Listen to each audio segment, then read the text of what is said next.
High guys, welcome to Harish యూనివర్ channel. ఈ వీడియోలో మనం పైథాన్ డీటెయిల్స్ తెలుసుకుందాం. ఇప్పుడు నేను చెప్పేది కానీ డీటెయిల్గా మీరు కానీ ఫోకస్గా వింటే మీకు పైథాన్ క్లియర్ రూట్ మ్యాప్ అనేది డీటెయిల్ తెలుస్తుంది. ఫస్ట్ బేసిక్స్ గురించి చూద్దాం. ఫస్ట్ బేసిక్స్ ఏమేమి చదవాలని బేసిక్ డీటెయిల్ తెలుసుకుందాం. నార్మల్ బేసిక్ సింటాక్స్ అనేది రావాలి. పైథాన్ ఎట్లా రన్ అవుతుంది, పైథాన్ సింటాక్స్ అనేది ఎట్లుంటుంది మొత్తం డీటెయిల్గా నేర్చుకోవాలా. నెక్స్ట్ వేరియబుల్స్, డేటా టైప్స్ కానీ, ఆపరేటర్స్ కానీ, ఈ ఆపరేటర్స్లో చాలా అర్థమెటిక్, లాజికల్, న్యూమరేటర్ చాలా ఆపరేటర్స్ ఉంటాయి, అవి నేర్చుకోవాలా. Next working with string use చేసి మనం ఎట్లా వర్క్ చేయాలా, అంటే స్ట్రింగ్ ఆపరేషన్స్ అనేవి ఎట్లుంటాయి అవి మొత్తం డీటెయిల్ తెలుసుకోవాలా. నెక్స్ట్ కండిషన్ అంటే ఇప్పుడు కండిషన్ ఇస్తే ఆ కండిషన్ మీద ఎట్లా వర్క్ అవుతుంది, మొత్తం కోడ్ ఎట్లా వర్క్ అవుతుంది దాని గురించి డీటెయిల్ తెలుసుకోవాలా. నెక్స్ట్ లూపింగ్ ఎట్లా లూప్ అవుతుంది, డేటా అనేది ఎట్లా యాక్సెస్ చేస్తుంది, ఏదన్నా రిపిటేషన్ చేయనప్పుడు ఇప్పుడు ఆ కండిషన్ ఎక్కడ బ్రేక్ అవుతుంది అదనేది మనకి డీటెయిల్గా తెలుసుకోవాలా. Then next list, tuple, dictionary ఇవన్నీ బాగా వచ్చిండాలి, ఎందుకంటే డిఎస్ఏ క్వశ్చన్స్లో ఇవి ఎక్కువ అడుగుతుంటారు. నెక్స్ట్ టైప్ కాస్టింగ్ కానీ, మళ్ళీ ఫంక్షన్స్ కానీ, బిల్డింగ్ ఫంక్షన్స్ కానీ, ఎక్సెప్షన్ కానీ, ఈ ఎక్సెప్షన్లో ఎక్సెప్షన్ హ్యాండ్లింగ్ అనేది ఎట్లా చేయాలా, ట్రైన్, క్యాచ్, త్రూస్ ఇట్లా కొన్ని ఉంటాయి, అవి కొంచెం బాగా నేర్చుకోవాలా. నెక్స్ట్ కమెంట్స్, మన కోడ్ ఏమన్నా కొత్త వాళ్ళు ఏమైనా చూసేప్పుడు ఆ కోడ్ అర్థం కావాలంటే కమెంట్స్ యూజ్ చేసి మనం అనేది చెప్తాము. కమెంట్స్ ఎట్లా వర్క్ అవుతాయి అంటే కమెంట్స్ అనేవి ఎగ్జిక్యూట్ కావు, కమెంట్స్ అనేవి యూజర్ అండర్స్టాండ్ కోసం కమెంట్స్ అనేవి యూజ్ చేస్తాము. టైప్ అనాటమీ, ఫంక్షన్స్ కానీ, బిల్డింగ్, కస్టము, ఈ మొత్తం అన్ని బాగా వచ్చిండాలా.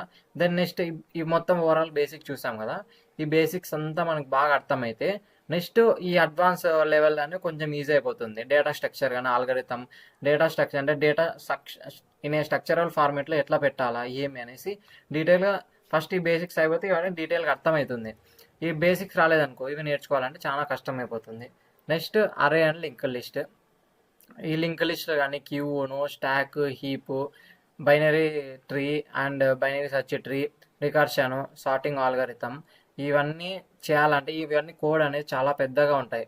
3-4 పేజెస్ కానీ ఇట్లుంటాయి కొన్ని ప్రాబ్లమ్స్ అయితే దీంట్లో. సో ఇప్పుడు ఇవి రావాలంటే మనకి బేసిక్స్, ఈ వేరియబుల్స్ అంటే ఏమి, ఈ కండిషన్ లూపింగ్స్ అంటే ఏమి, లిస్ట్, టుపుల్ ఇవంటే ఏమి, ఇవన్నీ కొంచెం బాగా వచ్చిండాలా. సో యాజ్ ఏ బిగినర్గా ఎవరన్నా నేర్చుకోవాలనుకుంటే వాళ్ళు ఇవన్నీ మొత్తం బాగా నేర్చుకోండి. ఫస్ట్ ఈ బేసిక్స్ అన్నీ అయిపోయిన తర్వాత నెక్స్ట్ అడ్వాన్స్కి వెళ్దాము. ఇప్పుడు డేటా స్ట్రక్చర్ అండ్ ఆల్గరిథం, ఈ డేటా స్ట్రక్చర్ ఆల్గరిథం ఇవన్నీ బాగా వచ్చిండాలని చెప్పా కదా. నెక్స్ట్ ఇంకొన్ని మెయిన్ కాన్సెప్ట్స్ అనేవి చూద్దాం. మాడ్యూల్స్ కానీ, ల్యాండా ఫంక్షన్స్ కానీ, ల్యాండా ఫంక్షన్ ఇవన్నీ కొంచెం ఈజీ, సింగిల్ లైన్ ఆఫ్ కోడ్లో ఇప్పుడు కండిషన్ లూపింగ్ 3 లైన్స్ వస్తాయి మనకి చేసి, కానీ ల్యాండా ఫంక్షన్ యూజ్ చేసి సింగిల్ లైన్ ఆఫ్ కోడ్లో మనం అంటే ప్రాబ్లం అనేది ఈజీగా ఎగ్జిక్యూట్ చేయొచ్చు. ఎన్కోడర్స్ కానీ, ఇటరేషన్స్ కానీ, రెగ్యులర్ ఎక్స్ప్రెషన్స్ కానీ, వేరియబుల్ స్కోప్స్ కానీ ఇవనేది కొంచెం ఈజీనే, ఇవి కష్టము, ఇవి కొంచెం ఈజీగా నేర్చుకోవచ్చు. దెన్ నెక్స్ట్ ప్యాకేజ్ మేనేజ్మెంట్, ఇంకా పిఐపి ఇవన్నీ ప్యాకేజెస్, ఇవి నేర్చుకొని దెన్ నెక్స్ట్ మనం ఊప్స్ కాన్సెప్ట్స్ అనేది నేర్చుకోవాలి. ఊప్స్ కాన్సెప్ట్స్ నేర్చుకుంటే ఈ లైబ్రరీస్ పర్ఫామ్ చేసి పెద్ద ప్రాజెక్ట్స్ అనేవి మనం అయితే బిల్డ్ చేయొచ్చు. పెద్ద ప్రోగ్రామ్స్ కానీ, చిన్న ప్రాజెక్ట్స్, పెద్ద ప్రాజెక్ట్స్ బాగా బిల్డ్ చేయొచ్చు. ఇవన్నీ బాగా వచ్చిండాలి మనకి. దెన్ కామన్ ప్యాకేజెస్ మనం యూజ్ చేస్తే common packages PyProject.tol, TOML, next list, comprehensions, generator, expressions ఇవన్నీ కొంచెం బాగా నేర్చుకోండి. ఫస్ట్ మనకి మెయిన్ ఇవి బాగా వచ్చిండాలా, ఇవి బాగా వస్తే దెన్ నెక్స్ట్ ఇవి నేర్చుకోవాలా. నెక్స్ట్ ఊప్స్ కాన్సెప్ట్స్ పోదాం. మొత్తం ఇవి కొంచెం నెగ్లెక్ట్ చేసినా పర్లేదు కానీ ఊప్స్ కాన్సెప్ట్స్ అనేవి బాగా రాలా, ఎందుకంటే ఊప్స్ కాన్సెప్ట్ అంటే బేసిక్ బిల్డింగ్ బ్లాక్ అనమాట పైథాన్లో. క్లాసెస్ కానీ, ఆబ్జెక్ట్స్ కానీ, ఇన్హెరిటెన్స్లో టైప్స్ ఉంటాయి. Single, multiple, multilevel inheritance, hybrid inheritance, hierarchical inheritance, ఇట్లా ఇన్హెరిటెన్స్ టైప్స్ ఉంటాయి, అవి నేర్చుకోవాలి. ఎన్కాప్సులేషన్స్ కానీ, మెథడ్స్ కానీ మొత్తం ఇవన్నీ బాగా వచ్చిండాలా. దెన్ నెక్స్ట్ ఫ్రేమ్వర్క్స్ కూడా పెద్ద ప్రాజెక్టులు చేసేప్పుడు కానీ, వెబ్సైట్ బ్యాక్ అండ్ కోడ్ ఇట్లా డెవలప్ చేసేప్పుడు కానీ ఫ్రేమ్వర్క్స్ అనేది బాగా వచ్చిండాలా. సో ఈ ఫ్రేమ్వర్క్స్ అనేవి కొంచెం స్క్రీన్ షాట్ తీసుకోండి, ఒకటి డీటెయిల్గా తెలుసుకోండి. సింకానస్, అసింకానస్, మొత్తం డిజంగో, ఫ్లాస్క్, ఈ ఫ్లాస్క్ మీద, డిజంగో మీద జాబ్స్ అనేవి ఇప్పుడైతే చాలా హెవీగా ఉన్నాయి. సో ఇవి కొంచెం ఫోకస్ ఎక్కువ చేయండి.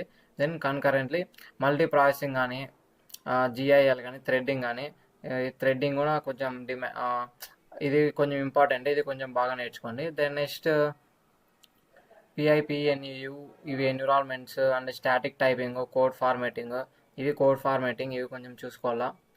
దెన్ నెక్స్ట్ ఇక్కడ వరకు మన బేసిక్స్ అయిపోయిన తర్వాత నెక్స్ట్ బ్యాక్ అండ్ కోడ్ గురించి చూద్దాం. బేసిక్స్ అనేవి ఇవన్నీ బాగా వచ్చిండాలా. ఇవి నార్మల్ బిగినర్ బేసిక్స్. దెన్ ఇవి కొంచెం బాగా వస్తే బేసిక్స్ మనం ఓవరాల్ పూర్తిగా వచ్చేసినట్టే. దెన్ మీరు ఇప్పుడు బ్యాక్ అండ్ కోడ్ కావాలనుకుంటున్నారా, లేకుంటే డెవాప్స్ కావాలనుకుంటున్నారా, పైథాన్ ఫర్ డేటా అనలిస్ట్ కావాలనుకుంటారా, చూస్ చేసుకొని ఇక్కడ వరకు బేసిక్స్ అయిపోయిన తర్వాత ఒకవేళ బ్యాక్ ఎండ్ అంటే దానికి కొంచెం రూట్ మ్యాప్ అనేది డిఫరెంట్గా ఉంటుంది. డెవాప్స్ అన్నప్పుడు దానికి రూట్ మ్యాప్ అనేది డిఫరెంట్గా ఉంటుంది. పైథాన్ ఫర్ డేటా అనలిస్ట్ అంటే దానికి కొంచెం రూట్ మ్యాప్ కొంచెం డిఫరెంట్గా ఉంటుంది. సో ఇది ఓవరాల్గా. ఒకవేళ మనం బ్యాక్ ఎండ్ కావాలంటే బ్యాక్ ఎండ్ ఓపెన్ చేసి చూద్దాము. బ్యాక్ ఎండ్ కోడ్ వచ్చేసి మనకి బ్యాక్ ఎండ్ ఇప్పుడు బేసిక్స్ అన్నీ అయిపోయినాయి. బ్యాక్ ఎండ్ ఇప్పుడు నార్మల్గా ఇప్పుడు వెబ్ పేజ్ డెవలప్మెంట్ కాబట్టి చూసిండేది HTML CSS జావాస్క్రిప్ట్ నార్మల్గానే వచ్చేసింది అలా. ఇది ఫ్రంట్ ఎండ్.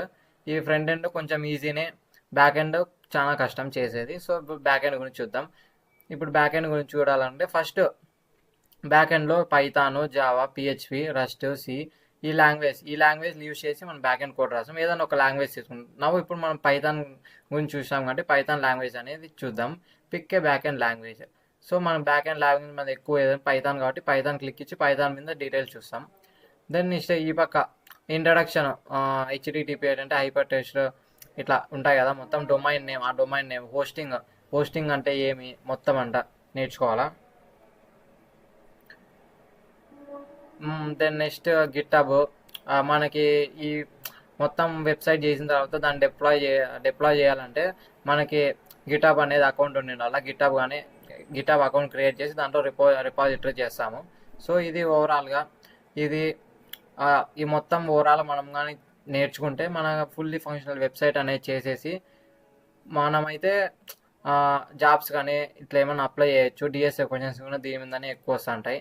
సో కొంచెం చూసుకోండి. మళ్ళీ ఒకవేళ మీరు డెవాప్స్ ఇంజనీర్ కావాలనుకుంటే ఇది కొంచెం రూట్ మ్యాప్ అనేది కొంచెం ఈజీగానే ఉంటుంది.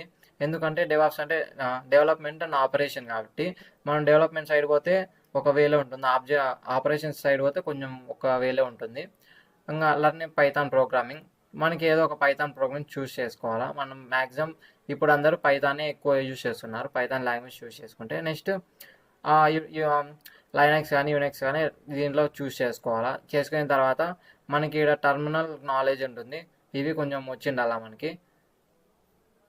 దెన్ నెక్స్ట్ ఇవి మొత్తం VLC హోస్టింగ్ ఎట్లా హోస్ట్ చేయాలా, మనం గిటబ్లోనే హోస్ట్ చేయాలా, దాని గురించి గిటబ్లో ఎట్లా హోస్ట్ చేయాలా ఏమని డీటెయిల్గా మళ్ళీ తెలుసుకుందాము. అది కూడా కొంచెం సింపులే. మళ్ళీ దెన్ నెక్స్ట్ ఇవన్నీ HTTP ఇవన్నీ మొత్తం ఏమని తెలుసుకోండి. నెట్వర్కింగ్ ప్రోటోటైప్స్ అనేవి మనకు కొంచెం బాగా వచ్చిండాలా. మనం డెవలప్మెంట్ చేస్తాం కదా, ఒకవేళ పెద్ద ప్రాజెక్ట్స్ కానీ బిల్డ్ చేయాలంటే AWS సర్వీస్ అనేది మనం తీసుకుంటాం. ఈ సర్వీస్ అనేది మన వెబ్సైట్కి ఏదైతే సర్వీస్ అనేది ప్రొవైడ్ చేస్తుంది.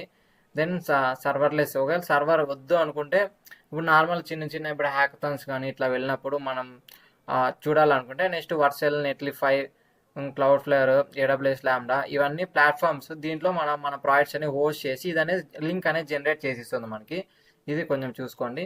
దెన్ నెక్స్ట్ ఇక్కడ వరకు అయిపోయిన తర్వాత మనకి మ్యాక్సిమం మన వెబ్సైట్ అనేది రెడీ అయిపోయినట్టే. దెన్ మనం ఆ వెబ్సైట్ రెడీ ఈ లింక్ వర్సెల్ కానీ నెట్లిఫై కానీ అది లింక్ జనరేట్ చేస్తుంది మన వెబ్ పేజ్కి. సో ఆ లింక్ మనం ఎవరికైనా షేర్ చేసి, ఎక్కడున్న వాళ్ళకైనా షేర్ చేసి వాళ్ళు ఈజీగా యాక్సెస్ చేయొచ్చు. ఇది ఓవరాల్గా. మీకు ఏమైనా డౌట్స్ ఉంటే కామెంట్లో మెన్షన్ చేయండి.